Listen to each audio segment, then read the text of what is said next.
தலைவருடைய 72வது பிறந்தநாள் நிகழ்ச்சியிலே கலந்து கொள்கின்ற வாய்ப்பினை தந்த என்னுடைய அருமை சகோதரர் மாசு அவர்களுக்கு மீண்டும் என்னுடைய நன்றியும் வணக்கத்தையும் தெரிவித்துக் கொள்ள விரும்புகின்றேன். குறிப்பாக சென்னை மாநகரம் நம்முடைய மாசுக்கு அத்துப்படி. சென்னை மாநகரம் மட்டுமல்ல, தமிழ்நாடே அத்துப்படியாக இருக்கின்ற பொழுது சென்னை மாநகரம் என்ன, அந்த அளவிற்கு அவர் அறிந்து புரிந்து தெரிந்து செயலாற்றக்கூடிய ஒரு சிறந்த மாவட்ட கழகத்தினுடைய செயலாளர். இதைவிட அவருக்கு முதல் படி என்னவென்றால், சென்னை மாநகரத்தினுடைய மேயராக மாநகர தந்தையாக பொறுப்பேற்று அந்த பணியாற்றிய காலம்தான் இன்றைக்கு அவருக்கு அமைத்திருக்கின்ற அடித்தளம். அதில் எந்த விதமான மாற்றம் இல்லை. இந்த அளவிற்கு ஒரு அடித்தளம் அமைத்த காரணத்தால் இந்த நகரம் எப்படி வளர்ச்சி அடைய வேண்டும், உயர்த்த வேண்டும் என்ற ஆசை கனவுகள் இன்னும் அவர் மனத்திலே ஓங்கி இருப்பதை பார்க்க முடிகின்றது.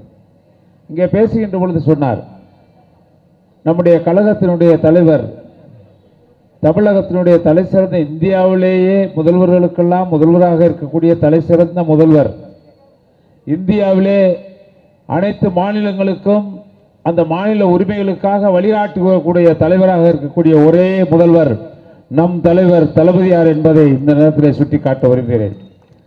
அவரும் இந்த மாநகரம் எப்படி வளர்ச்சி அடைய வேண்டும் என்று இந்த மாநகர தந்தையாக பொறுப்பேற்று எல்லோரும் சொன்னார்கள். அவர்கள் மேயராக பொறுப்பேற்ற காலத்திலே வரலாற்றில், சென்னை வரலாற்றில் ஒரு 10 பாலங்களை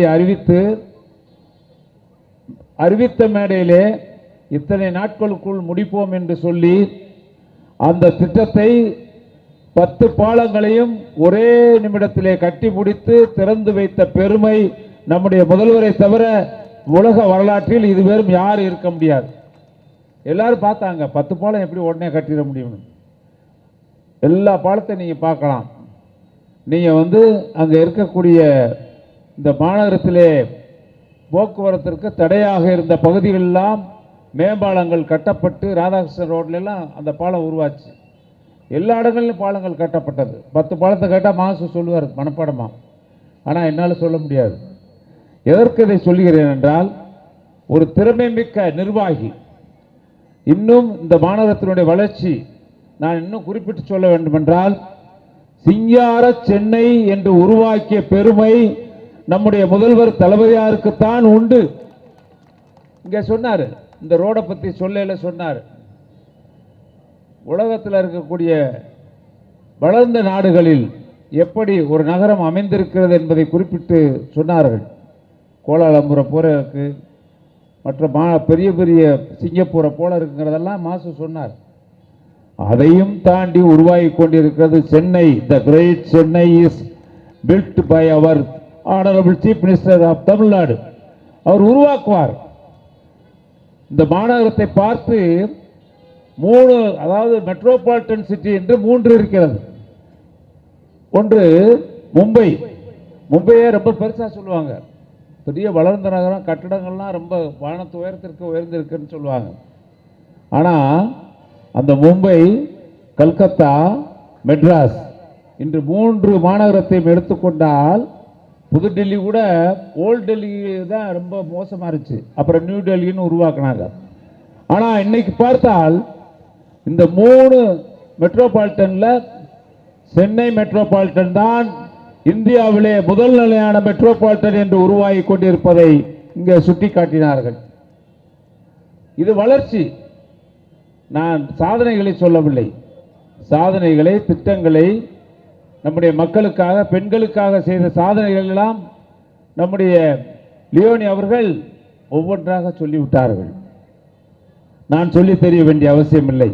இருந்தாலும் இப்பொழுது தேர்தல் கொடுத்த வாக்குறுதி அத்துணையும் நிறைவேற்றி கல்லூரியிலே படிக்கின்ற மாணவிகளுக்கு 20 லட்சம் லேப்டாப் டேப் கொடுக்க போறார் நம்முடைய முதலமைச்சர் அவர்கள்.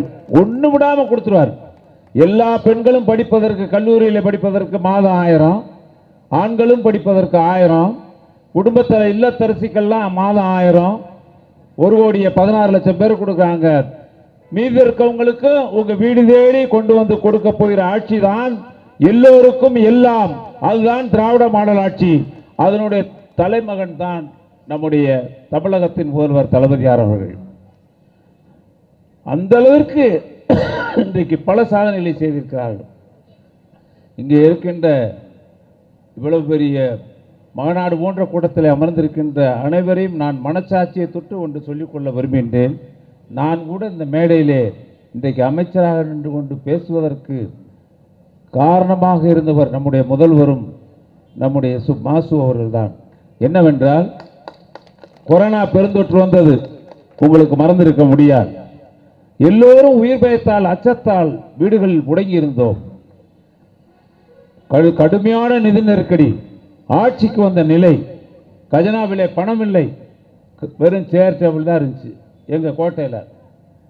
மனம் தளராமல் இந்தியாவிலே நம்முடைய 7 கோடி மக்களையும் அவர்கள் உயிரை காத்த ஒரே தலைவர் நம் தலைவர் முதல்வர் தளபதியார். என்னவென்றால், நடந்த சம்பவங்களை நீங்கள் நினைத்து பார்க்க வேண்டும்.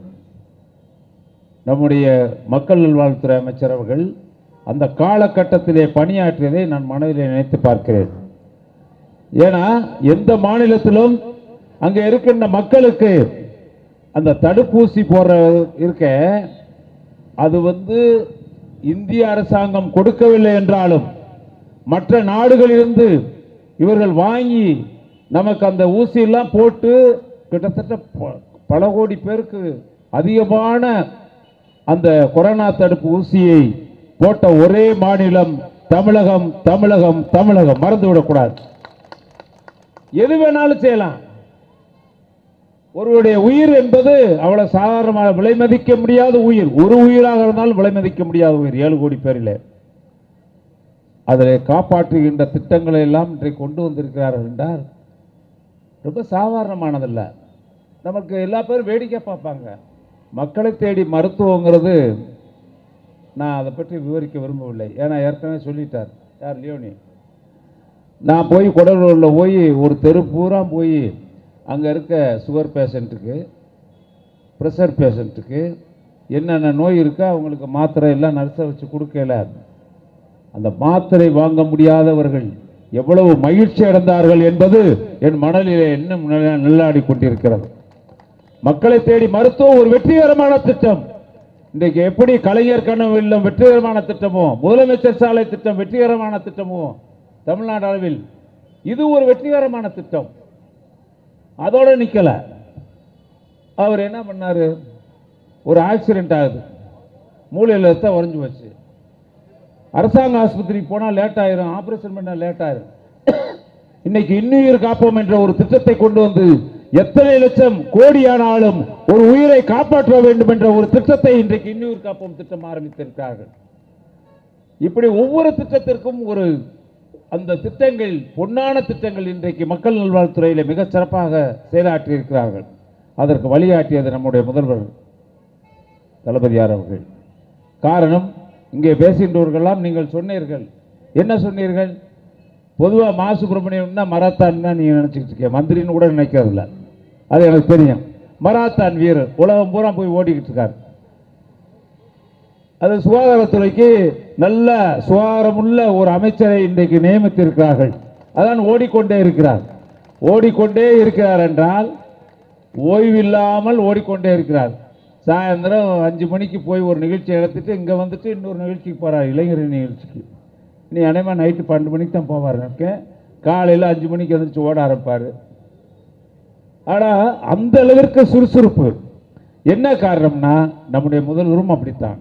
முதல்வரை பொறுத்தளவில் சுறுசுறுப்பில், உழைப்பில் அவரை விஞ்சுவதற்கு யாரும் இல்லை. அதனால்தான் நம்முடைய முத்தமிழறிஞர் கலைஞர் சொன்னார், உழைப்பு உழைப்பு உழைப்பு என்றால் அது நம்முடைய தளபதியார், தளபதி மு.க. ஸ்டாலின் என்று சொன்னார்கள். அந்த உழைப்பு தான் வெற்றிக்கு காரணம்.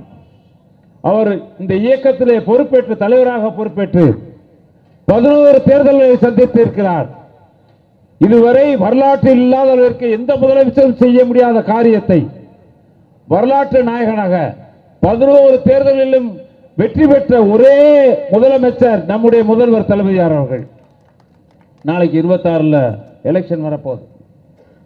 இப்போ இங்கே குளிமை இருக்கிற கூட்டத்தை பார்க்கின்ற பொழுது, சகோதரிகளை பார்க்கின்ற பொழுது, மற்றவர்களையும் பார்க்கின்ற பொழுது அவருடைய எழுச்சி, எல்லாருடைய முகத்தில் இருக்கின்ற மலர்ச்சி, ஏதோ பேருக்காக வேண்டி வந்து உட்காந்து, இது கூட்டி வரப்பட்ட கூட்டம் அல்ல, இது உண்மையிலே விரும்பி வந்திருக்கின்ற கூட்டம். இந்த கூட்டம், இந்த மாநாடு போன்ற கூட்டம்.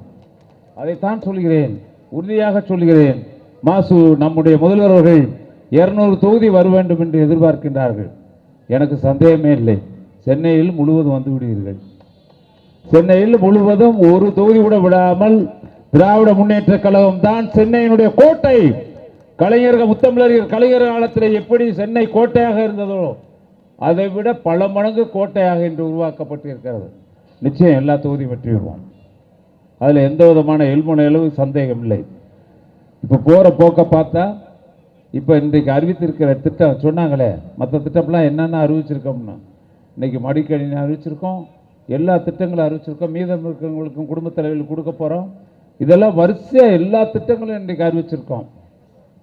3ஆம் பாலினத்தவருக்கு இன்றைக்கு திட்டம் அறிவிச்சிருக்காரு. அதெல்லாம் மிகப்பெரிய திட்டம்.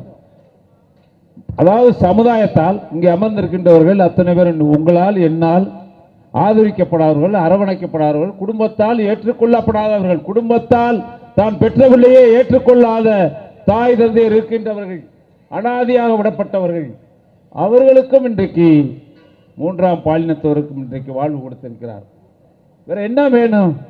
எந்த சம்பந்தம், எந்த துறை, யாருமே, அதுதான் எல்லோருக்கும் எல்லாம். அதான் திராவிட மாடல் ஆட்சி. இங்கே நான் அரசியல் கூட பேச விரும்பல.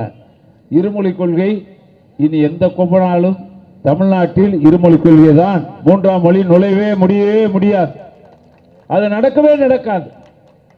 அது தியாகத்தால் உருவானது. 65 நடந்த போராட்டம் இன்னும் மக்கள் மனதில் நெருப்பாக இருக்கிறது. எனவே அது வராது. இங்கே சொன்னார் நம்ம லியோனி சொன்னார் என்னன்னா, இந்த தொகுதி மறுவரையல் தமிழ்நாட்டில் இருக்கின்ற எம்பியினுடைய எண்ணிக்கை எல்லாம் குறைந்துவிடும். காரணம், மக்கள் தொகை கணக்கெடுத்து 25 வருஷம் ஆச்சு. அடுத்த வருஷம் எடுக்க போகிறாங்க. எடுத்த உடனே எங்கே மக்கள் தொகை அதிகமாக இருக்கோ அதற்கேற்றார் போல எண்ணிக்கை கூடும் என்ற ஒரு எல்லோரும் அதை பற்றி பேசி வருகிறார்கள். ஆனால் இந்தியாவிலே குடும்ப கட்டுப்பாடு திட்டத்தை முழுமையாக கடைபிடித்த ஒரே ஒரு மாநிலம், இன்னும் சொல்லப்போனா இப்போ கூட அன்னைக்கு இல்லை, என்னைக்கு குடும்ப கட்டுப்பாடு திட்டம் என்று ஒன்று ஆரம்பிக்கப்பட்டதோ, இந்த மறைந்த இந்திரா காந்தி அம்மையார் அவர்களால் அன்றைக்கு ஆரம்பிக்கப்பட்டதோ, அந்த திட்டம் தமிழ்நாட்டில் சிறப்பாக நிறைவேற்றப்பட்டு இன்றும் தொடர்ந்து கொண்டிருக்கிறது. இங்கே மேடையில் இருக்கவங்களுக்குலாம் எத்தனை குழந்தைன்னு கேட்டால் யாருக்கு 1-2க்கு மேலே இருக்காது. 1-2க்கு மேலே இருக்கவே இருக்காது. ஏன்னா லியோனி கூட ஒன்று தான் நினைக்கிறேன். ஒரு பொண்ணு தானே? அப்படியா? 2 சரி, அப்படி கூட வச்சுக்கோங்க. ஏன்னா எனக்கு கணக்கு தெரியாது, ஒன்று தான் தெரியும், அதான் டாக்டர் தான் தெரியும், அதனால தான் சொல்கிறேன். ஆக இப்போ பார்த்தீங்கன்னா மக்கள் தொகைங்கிறது, எனக்கு எங்கள் வீட்டில் நாங்கள் 8 பேர், 4 அக்கா, 4 பேர், நாங்கள் 8 பேர் இருந்தோம். எங்களுக்கெல்லாம் பார்த்தீங்கன்னா 3, 2, 1ன்னு ஆயிடுச்சு. என்ன பண்ண முடியும்? மேடையில் விட்டுருக்கிறவர்கள் எல்லாம் 1 ஆயிடுச்சு. கீழே உட்காந்துருக்கவங்களுக்கும் 1, 2 தான் இருக்கும். ஆக இன்னைக்கு வரைக்கும் அது கடைபிடிக்கப்படுகிறது. அதற்கு காரணம், தமிழகம் பொருளாதார முன்னேற்றத்தில் இன்றைக்கு சொல்லியிருக்கார்கள், தனிநபர் வருமானம் தமிழ்நாட்டின் ஆட்சி காரணமாக, நம்முடைய முதல்வருடைய ஆட்சித்திறன் காரணமாக தனிநபர் வருமானம் உயர்ந்த ஒரே மாநிலம் தமிழ்நாடு தான். வேற எந்த மாநிலம் கிடையாது இந்தியாவில். நம்மளோட போட்டி வருகிற தொழில்துறையில் எந்த துறையிலே போட்டி விட ஆள் கிடையாது. அது மருத்துவத்துறையில் நம்ம கிட்டத்தில் கூட வர முடியாது. அது கொரோனா காலமே நிரூபித்திருக்கிறோம். எத்தனை முறை மத்திய அமைச்சர்கள் அவர்களுக்கு இவர் கவுண்டர் பண்ணாரு. யார்? மாசு. எவ்வளவு ஊசிகள் போடப்பட்டிருக்கிறது, மற்ற மாநிலங்கள் எவ்வளவு ஊசி போட்டிருக்காங்க மக்களுக்கு. நானே எனக்கு 2 ஊசி போட்டேன். 2வது ஊசி போடையில் எனக்கு ப்ரெஷர் பார்த்தா 223 வந்துருச்சு. அது கவர்மெண்ட் ஆஸ்பத்திரியில் தான் போடணும், வேற எங்கேயும் கிடைக்காது. எவ்வளோ பெரிய கோடீஸ்வரனாக இருந்தாலும் கவர்மெண்ட் வாஸ்துப்படியெல்லாம் படுத்திருக்கணும். எல்லாரும் அங்கே தான் இருந்தோம். யாரும் தனியார் மருத்துவமனைக்கு போக முடியாது. போய் ஒரு ஊசியை போட்ட உடனே எனக்கு 223 வந்துச்சு. 3 டாக்டர் சுற்றி வர உட்காந்து அழுக ஆரம்பிச்சிட்டாங்க. என்ன ஆக போதோன்னு. ஒரு டீ மட்டும் வாங்கி கொடுங்க, என்ன குடித்தேன். ஒரு டீ குடிச்ச உடனே 10 நிமிஷம் பொறுங்கண்ணே, இப்போ கட்டி பாருங்கண்ணே, கட்டி பார்த்தா 173. நீ கிட்டத்தட்ட வந்து அப்புறம் அப்படி அப்படியே குறைஞ்சி கீழே வந்துருச்சு. அவங்களே ஆச்சரியப்பட்டாங்க, என்ன எப்படி இப்படி சொன்னீங்க அப்படின்னு. ஒரு டீயை கொடுத்தோன்னே குறைஞ்சணும். ஆக அந்த அளவிற்கு ஒரு தன்னம்பிக்கை உள்ள மாநிலம்.